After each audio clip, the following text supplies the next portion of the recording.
मैंने किसी को कर्ज दिया है, वापसी की कोई उम्मीद नहीं है कि मैं क्या उसके ऊपर ज़कात दे सकता हूँ या नहीं दे।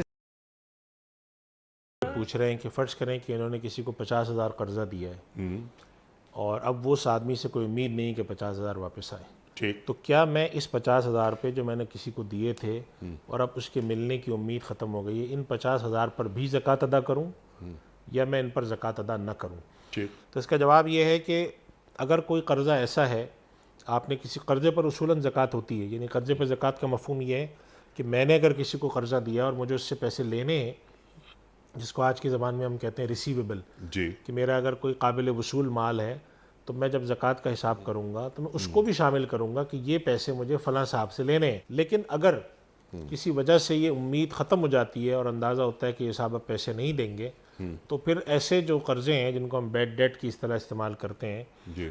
तो उनको फिर ज़कात के हिसाब किताब में से मिन्हा कर दिया जाता है, उन पर ज़कात नहीं। लिहाजा अगर ये अपनी ज़कात की कैलकुलेशन करते हैं तो इन 50,000 रुपये पर ज़कात नहीं है, इसलिए कि अभी 50,000 मिलने की उम्मीद ख़त्म हो चुकी है।